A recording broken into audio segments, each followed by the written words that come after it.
প্রিয় দর্শক বন্ধুরা, এই মুহূর্তের জন্য আপার প্রাইমারি থেকে নন ট্রেন্ড ইস্যুকে কেন্দ্র করে উঠে আসছে বিশেষ জরুরি সংবাদ আপডেট একেবারে নতুন বছরের শুরুতে। এইমাত্র আর্জেন্ট তথ্য, তাই আর্জেন্ট ভিত্তিতে এই ভিডিওটা আপনাদের জন্য ক্রিয়েট করতেই হচ্ছে।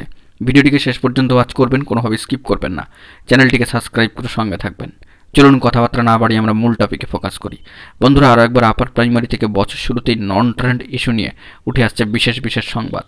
বন্ধুরা, যে বিষয়টি জানা যাচ্ছে যে আপার প্রাইমারি 2016 পরবর্তী ট্রেনিং আপডেট মঞ্চের তরফ থেকে আবারও আপার প্রাইমারি টেট পাস এবং 2016 পরবর্তী ট্রেন্ড প্রার্থীদের 2014 প্রাইমারির মতো 2016 পরবর্তী ভ্যাকেন্সিতে ট্রেনিং আপডেট করে সমস্ত আপার প্রাইমারি টেট পাস প্রার্থীদের চাকরি সুনিশ্চিত করার কিন্তু বার্তা উঠে আসছে নবশিক্ষা সংগঠনের পক্ষ থেকে।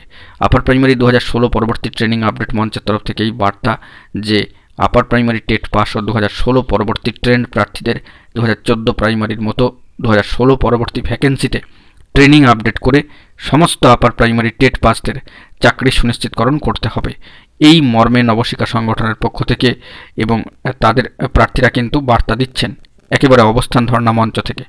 অবশ্য নন ট্রেন্ড প্রার্থীদের বিষয়ে এখনও পর্যন্ত অফিসিয়ালি কোনো বার্তা উঠে আসেনি, তবে তারা তাদের প্রচেষ্টা চালিয়ে যাচ্ছেন। অবশ্যই কিন্তু স্কুল সার্ভিস কমিশনকে এই বার্তাই দিচ্ছেন যে 2016 পরবর্তী ট্রেন্ড প্রার্থীদের 2014 প্রাইমারির মতো 2016 পরবর্তী ভ্যাকেন্সিতে ট্রেনিং আপডেট করে নিয়োগ সম্পন্ন করতে হবে সমস্ত আপার প্রাইমারি টেট পাস চাকরি প্রার্থীদের। তো সেই লক্ষ্যেই এই গুরুত্বপূর্ণ বার্তা উঠে এলো নন ট্রেন্ড প্রার্থীদের গুরুত্বপূর্ণ মঞ্চ আপার প্রাইমারি 2016 পরবর্তী ট্রেনিং আপডেট মঞ্চ তথা নবশিক্ষা মঞ্চের তরফ থেকে। তো এই বার্তাই উঠে আসছে, দেখা যাক পরবর্তী ক্ষেত্রে এই নিয়ে পরবর্তী স্ট্যাটাস কি উঠে আসে। তো সামাজিক গণমাধ্যম সূত্র ধরে যে বার্তা উঠে আসলো সবটাই কিন্তু তুলে ধরলাম। এখন এটুকুই, সকলে ভালো থাকবেন, চ্যানেলটিকে সাবস্ক্রাইব করে সঙ্গে থাকবেন জরুরি আপডেটগুলি পাওয়ার জন্য। ধন্যবাদ।